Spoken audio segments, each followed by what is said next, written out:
Jean-Claude Lavorel, bonjour, bienvenue chez vous. Dois-je dire monsieur le châtelain? Non, non, non, non, non. Je ne suis pas châtelain, je suis propriétaire d'un hôtel qui a l'avantage et le privilège d'être un château du XIIIe siècle. Donc voilà, mais je ne suis pas châtelain, je ne suis pas chez moi, hein. Très bien, mais dussé-je votre modestie en souffrir, c'est quand même vraiment un lieu d'exception ici à Bagnols. Tout à fait. C'est un peu ce que tout le monde dit, c'est que non seulement la bâtisse est assez unique, et l'état dans lequel elle est carrément unique, mais en plus elle est située dans un environnement avec une perspective et une vue. Je crois que c'est la troisième plus belle vue de la région. Enfin, en tout cas, c'est ce qu'on m'a dit. Donc voilà, c'est vraiment un endroit d'exception. Ouais. Jean-Claude Lavorel, quelques mots sur le personnage, sur l'homme. Vous n'avez pas débuté dans l'hôtellerie ni la restauration. Vous avez fait beaucoup de choses, à la fois dans le commercial, dans le médical. Quelques mots sur votre parcours. Alors, en quelques mots, je suis autodidacte. Et après différents essais en tant que salarié, j'ai créé LVL Médical en 1989, qui est devenu un des troisièmes plus gros groupes français dans la prestation de santé à domicile. Et puis j'ai revendu ce groupe, la France, la partie française, au groupe Air Liquide en 2012. Et depuis 2012, j'ai varié mes activités avec des réseaux de crèches en Luxembourg, nos activités allemandes qui se portent très bien, et puis l'hôtellerie. Donc l'hôtellerie avec ce fameux château de Bagnols. Qui a été la première pièce à l'édifice Lavorel Restauration? Non, peut-être pas. Pas tout à fait, puisque la première pièce en réalité c'était Courchevel, avec d'abord la Civolière que j'ai revendue également. Ensuite, les suites de la Potinière, et donc, que nous avons toujours, hein, qui était mes débuts dans l'hôtellerie de luxe. Et puis, ce château de Bagnols que j'ai acheté en 2012, il y a 4 ans, maintenant plus de 4 ans. Et dans lequel vous avez fait d'énormes travaux et tout dernièrement cette verrière qui est à la fois superbe, magnifique, magnifiante et puis une prouesse technique. Oui, oui, tout à fait. Cette verrière a vraiment apporté un plus énorme à l'hôtel. D'abord par sa qualité architecturale, par la lumière qu'on apporte dans la cour, le fait qu'on puisse profiter, que les clients puissent profiter de la cour parce qu'elle était plutôt un endroit de passage et que ça apportait beaucoup de courant d'air, d'inconfort dans l'hôtel, dans l'établissement. Et véritablement, les clients adorent être dans cette cour, surtout quand il fait très beau, il n'est pas trop chaud, on est dans un endroit idéal. Et puis on a créé un spa parce que aujourd'hui un hôtel 5 étoiles sans spa, c'est plus compliqué avec une piscine intérieure. Et 6 nouvelles chambres, puisqu'on est un petit peu juste en nombre de chambres dans cet établissement. Alors justement, fiche technique du château hôtel-restaurant de Bagnols, hein, dans le Beaujolais, à quelques encablures de Lyon. Le nombre de chambres, comment ça se passe, le restaurant, qui est un restaurant étoilé maintenant. Alors fiche technique, on a effectivement 27 chambres, très exactement, dont 6 qui sont des chambres récentes, mais très bien appréciées par la clientèle, et les 21 autres qui sont des chambres où on vit une expérience. Avec un style tout à fait particulier et un peu ancien. Où les gens viennent vivre une expérience.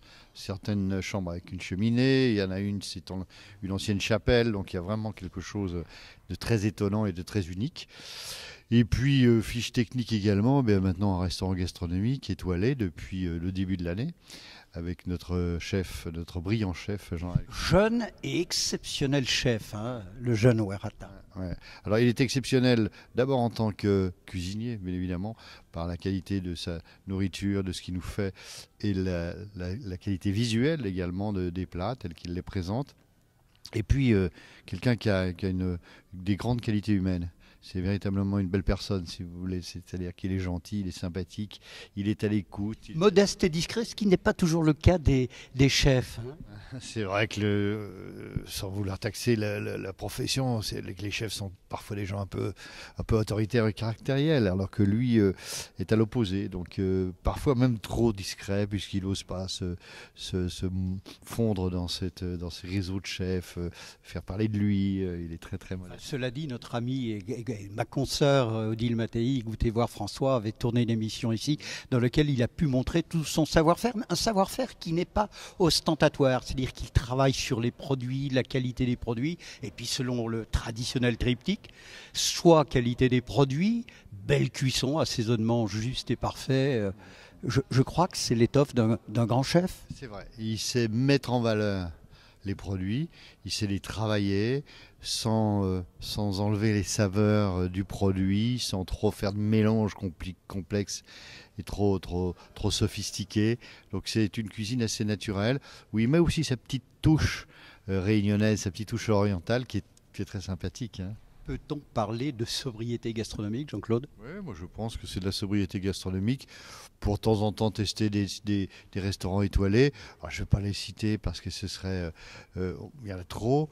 Mais c'est une sobriété gastronomique. Mais il y a un autre chef à Lyon, moi, que j'apprécie beaucoup.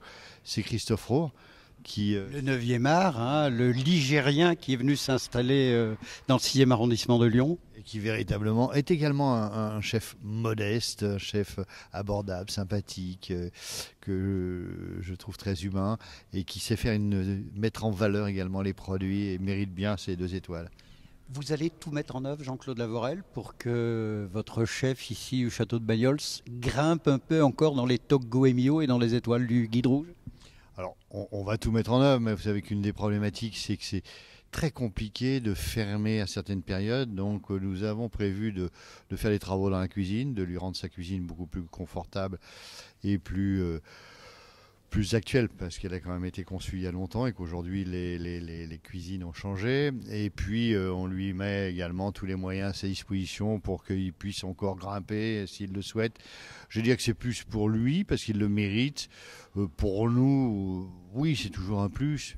Évidemment que c'est toujours un plus, mais ce n'est pas uniquement l'objectif qu'on recherche. Les gens viennent vivre une expérience dans un château, manger une très bonne cuisine, déguster une très bonne cuisine. Voilà, déjà c'est bien. Moi j'estime que on n'est pas non plus... Moi j'étais très content et je suis très content d'avoir fait revivre ce château qui était en train de décliner, aussi bien au niveau... La Belle Endormie ? Ouais, voilà, au niveau gastronomique, au niveau service, au niveau de beaucoup de choses. Aujourd'hui, on en parle en bien. Aujourd'hui, on a un taux de fréquentation qui remonte en permanence, au niveau aussi bien de la cuisine, du restaurant que de l'hébergement. On fait revenir une clientèle qui avait des... Clientèle française, étrangère, hein, beaucoup. On a tout. On a des Lyonnais qui viennent passer des week-ends ici, c'est très agréable. Vivre une expérience, vous le disiez tout à l'heure. Oui, puis on est à la campagne, on a une très belle région du Beaujolais, les Pierres Dorées, c'est magnifique. On a des Suisses, beaucoup de Suisses, on a des Allemands, enfin on a une belle clientèle étrangère et des Anglais qui reviennent aussi. Parce que les Anglais nous avaient oubliés, alors que c'était une belle... N'oublions pas qu'à un moment donné, c'était Lady Emmeline qui était propriétaire de ce château. Tout à fait, donc c'est pour ça que beaucoup d'Anglais venaient dans ce château, qu'ils ont quitté lorsque Lady Emmeline a vendu et que ça a baissé, et qui maintenant reviennent parce qu'ils savent très bien que cet endroit est magique. Jean-Claude Lavorel, 1217, 1217. Ouais. Ça vous parle ? Oui, c'est le nom que nous avons donné au restaurant parce que c'est la date de la première pierre qui a été posée au château de Bagnols par Guy Chardouin. Donc voilà, on voulait marquer cette histoire et on a appelé ce restaurant 1217. Ouais. Le 12-17, diraient les jeunes. Le 12-17, si vous voulez, et pourquoi pas.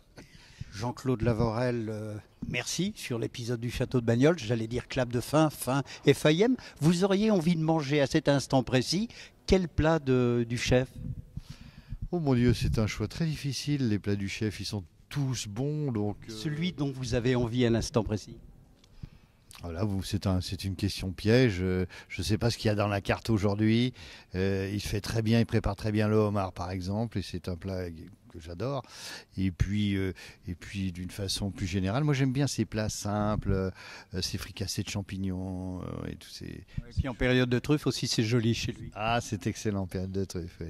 Jean-Claude Lavarelle, merci. Nous allons vous retrouver dans quelques instants et parler de vos 2 autres établissements d'hôtellerie-restauration. Merci.